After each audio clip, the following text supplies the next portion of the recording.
Capítulo 82. ¿Por qué lloras?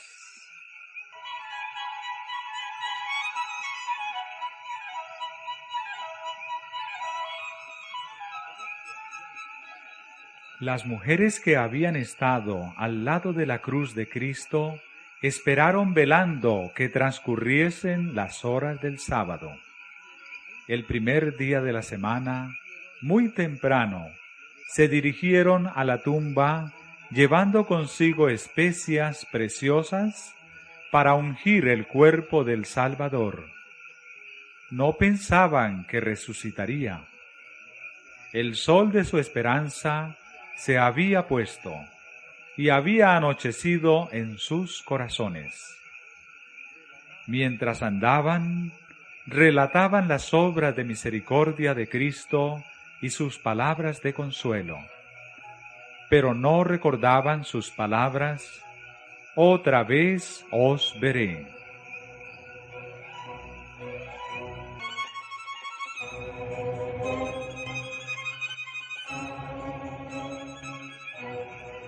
Ignorando lo que estaba sucediendo, se acercaron al huerto diciendo, mientras andaban: ¿quién nos revolverá la piedra de la puerta del sepulcro? Sabían que no podrían mover la piedra, pero seguían adelante. Y he aquí, los cielos resplandecieron de repente, con una gloria que no provenía del sol naciente. La tierra tembló. Vieron que la gran piedra había sido apartada. El sepulcro estaba vacío.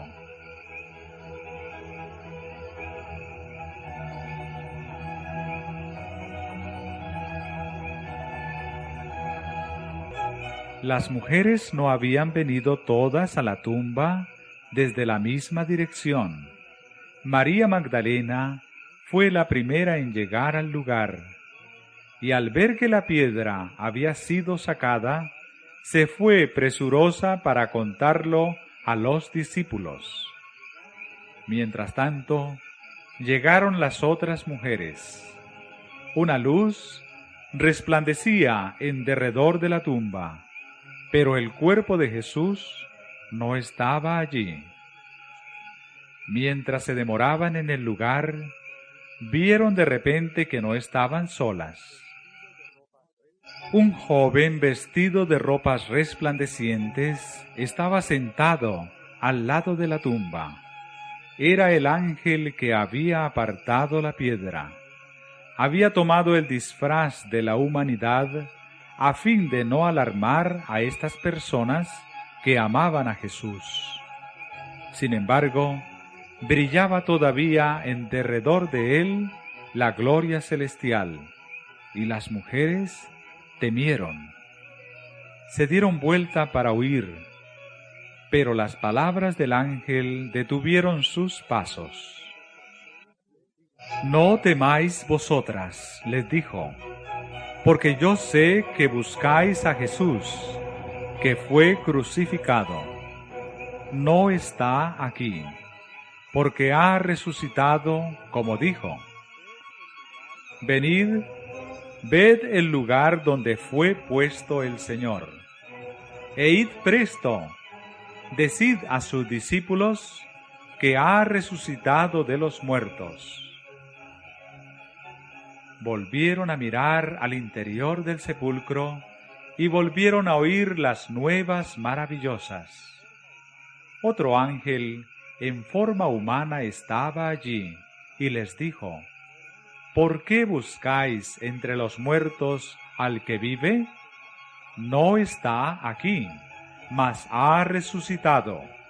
Acordaos de lo que os habló cuando aún estaba en Galilea, diciendo: es menester que el Hijo del Hombre sea entregado en manos de hombres pecadores, y que sea crucificado, y resucite al tercer día.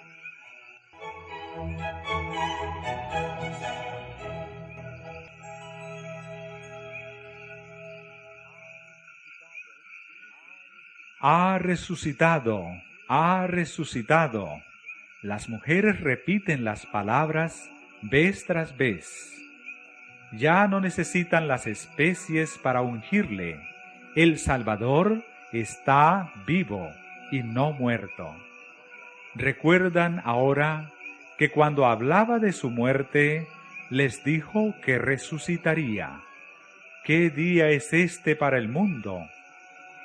Prestamente, las mujeres se apartaron del sepulcro, y con temor y gran gozo fueron corriendo a dar las nuevas a sus discípulos.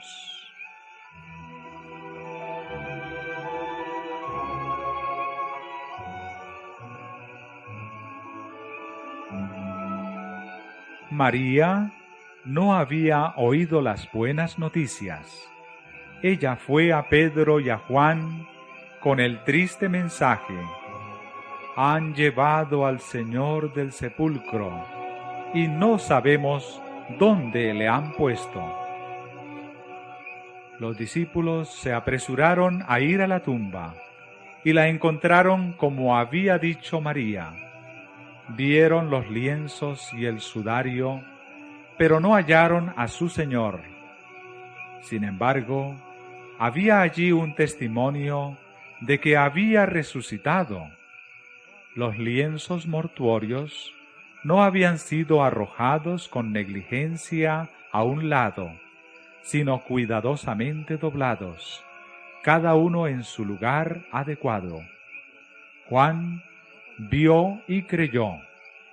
No comprendía todavía la Escritura que afirmaba que Cristo debía resucitar de los muertos, pero recordó las palabras con que el Salvador había predicho su resurrección.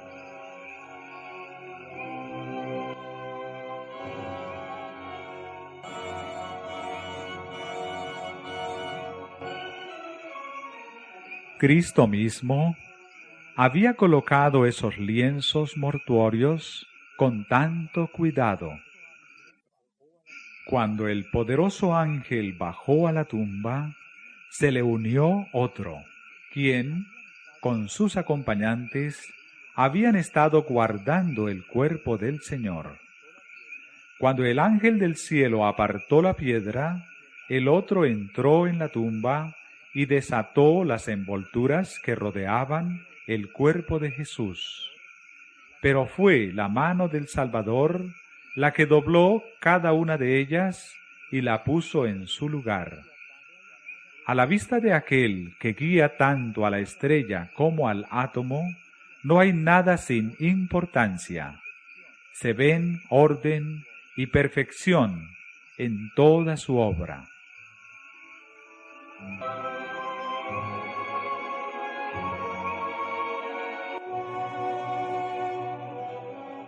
María había seguido a Juan y a Pedro a la tumba.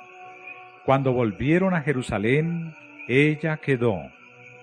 Mientras miraba al interior de la tumba vacía, el pesar llenaba su corazón.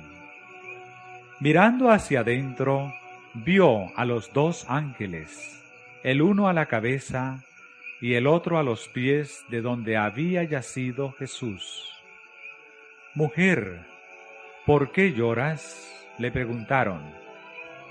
«Porque se han llevado a mi Señor», contestó ella, «y no sé dónde le han puesto».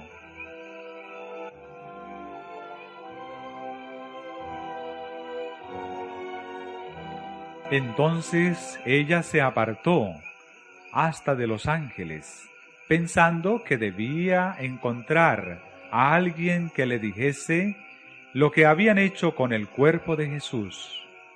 Otra vez se dirigió a ella. «Mujer, ¿por qué lloras? ¿A quién buscas?». A través de sus lágrimas, María vio la forma de un hombre, y pensando que fuese el hortelano, dijo: «Señor, Si tú lo has llevado, dime dónde lo has puesto, y yo lo llevaré. Si creían que esta tumba de un rico era demasiado honrosa para servir de sepultura para Jesús, ella misma proveería un lugar para él. Había una tumba que la misma voz de Cristo había vaciado, la tumba donde Lázaro había estado. ¿No podría encontrar allí un lugar de sepultura para su Señor? Le parecía que cuidar de su precioso cuerpo crucificado sería un gran consuelo para ella en su pesar.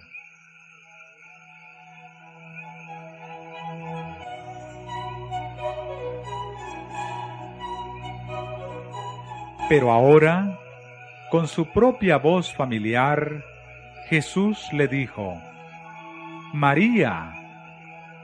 Entonces supo que no era un extraño el que se dirigía a ella, y volviéndose, vio delante de sí al Cristo vivo.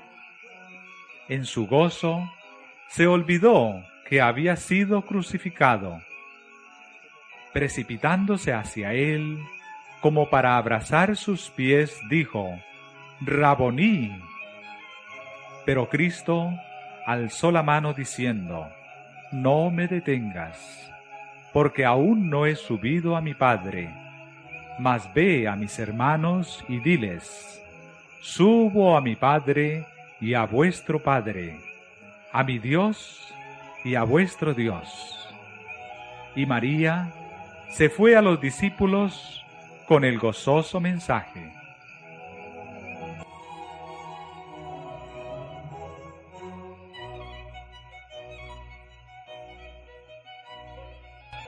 Jesús se negó a recibir el homenaje de los suyos hasta tener la seguridad de que su sacrificio era aceptado por el Padre. Ascendió a los atrios celestiales y de Dios mismo oyó la seguridad de que su expiación por los pecados de los hombres había sido amplia, de que por su sangre todos podían obtener vida eterna. El Padre ratificó el pacto hecho con Cristo, de que recibiría a los hombres arrepentidos y obedientes y los amaría como a su Hijo. Cristo había de completar su obra y cumplir su promesa de hacer más precioso que el oro fino al varón y más que el oro de Ofir al hombre. En cielo y tierra toda potestad era dada al príncipe de la vida, y él volvía a sus seguidores en un mundo de pecado para darles su poder y gloria.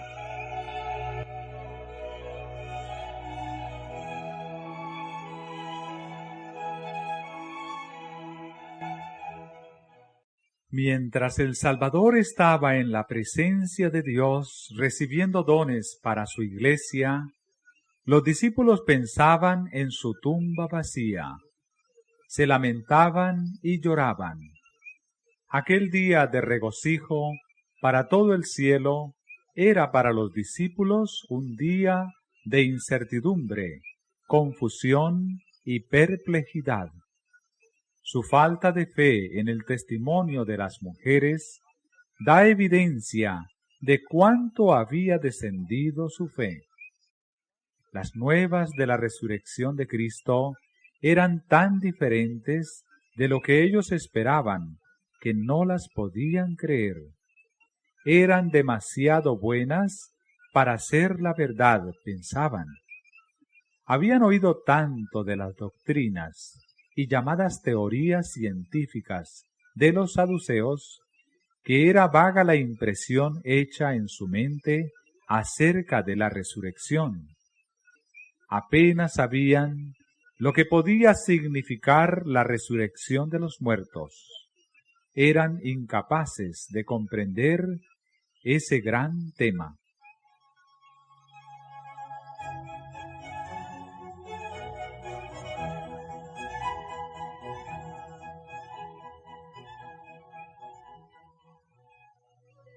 Id, dijeron los ángeles a las mujeres, decid a sus discípulos y a Pedro, que él va antes que vosotros a Galilea. Allí le veréis, como os dijo. Estos ángeles habían estado con Cristo como ángeles custodios durante su vida en la tierra. Habían presenciado su juicio y su crucifixión. Habían oído las palabras que él dirigiera a sus discípulos. Lo demostraron por el mensaje que dieron a los discípulos y que debiera haberlos convencido de su verdad. Estas palabras podían provenir únicamente de los mensajeros de su Señor resucitado.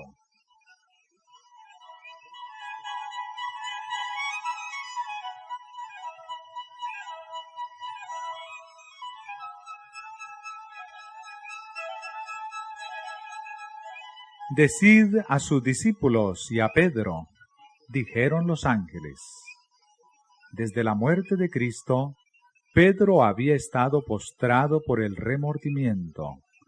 Su vergonzosa negación del Señor y la mirada de amor y angustia que le dirigiera el Salvador estaban siempre delante de él. De todos los discípulos, él era el que había sufrido más amargamente. A él fue dada la seguridad de que su arrepentimiento era aceptado y perdonado su pecado. Se le mencionó por nombre.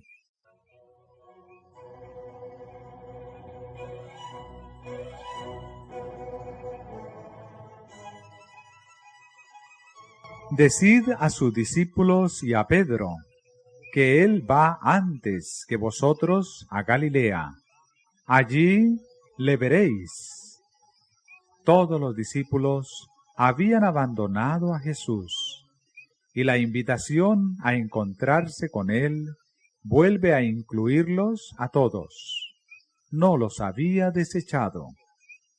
Cuando María Magdalena les dijo que había visto al Señor, repitió la invitación a encontrarle en Galilea, y por tercera vez les fue enviado el mensaje. Después que hubo ascendido al Padre, Jesús apareció a las otras mujeres diciendo, «Salve». Y ellas se llegaron y abrazaron sus pies y le adoraron. Entonces Jesús les dice, «No temáis, id, dad las nuevas a mis hermanos, para que vayan a Galilea, y allí me verán».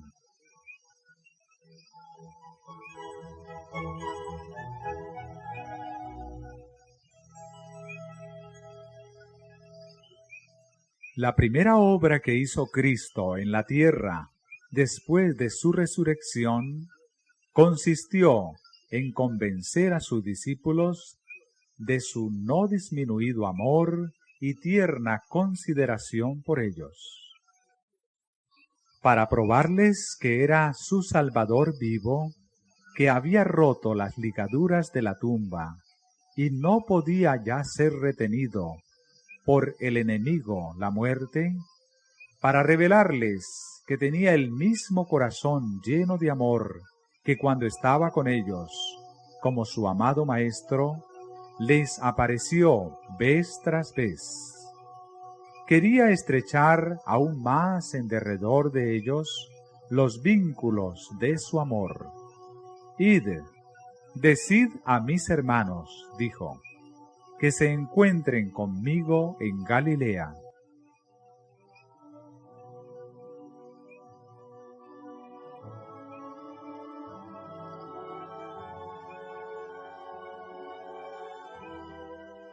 Al oír esta cita tan definida, los discípulos empezaron a recordar las palabras con que Cristo les predijera su resurrección. Pero aún así, no se regocijaban. No podían desechar su duda y perplejidad. Aun cuando las mujeres declararon que habían visto al Señor, los discípulos no querían creerlo. Pensaban que era pura ilusión.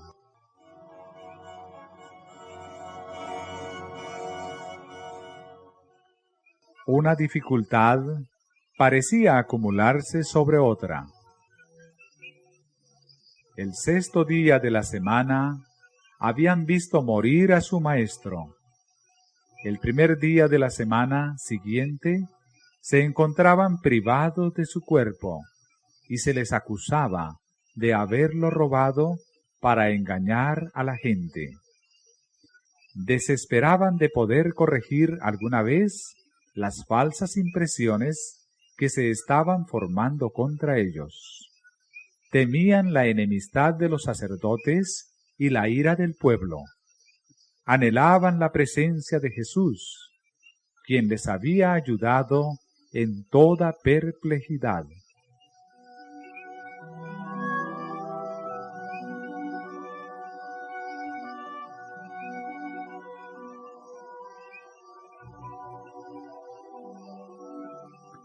Con frecuencia repetían las palabras: esperábamos que Él era el que había de redimir a Israel. Solitarios y con corazón abatido, recordaban sus palabras. Si en el árbol verde hacen estas cosas, ¿en el seco qué se hará? Se reunieron en el aposento alto y, sabiendo que la suerte de su amado Maestro podía ser la suya en cualquier momento, cerraron y atrancaron las puertas.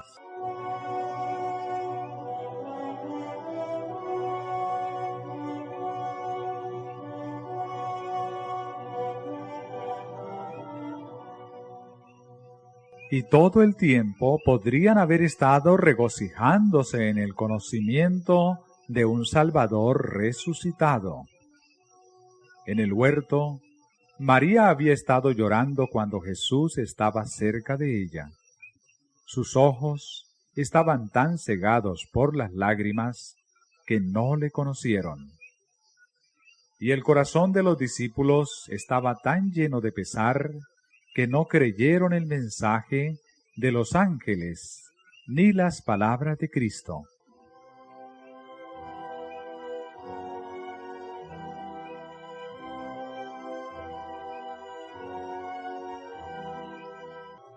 ¿Cuántos están haciendo todavía lo que hacían esos discípulos? ¿Cuántos repiten el desesperado clamor de María?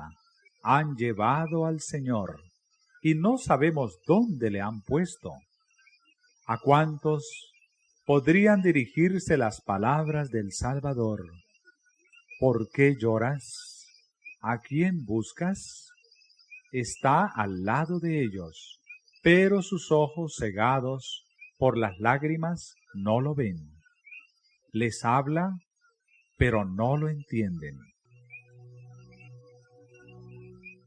Ojalá que la cabeza inclinada pudiese alzarse, que los ojos se abriesen para contemplarle, que los oídos pudiesen escuchar su voz. Id presto, decid a sus discípulos que ha resucitado.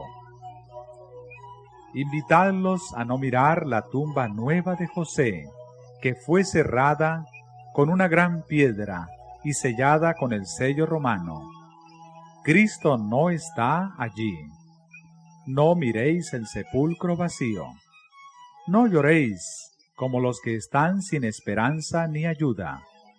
Jesús vive, y porque vive, viviremos también. Brote de los corazones agradecidos y de los labios tocados por el fuego santo el alegre canto. Cristo ha resucitado. Vive para interceder por nosotros. Aceptad esta esperanza y dará firmeza al alma como una ancla segura y probada. Creed y veréis la gloria de Dios.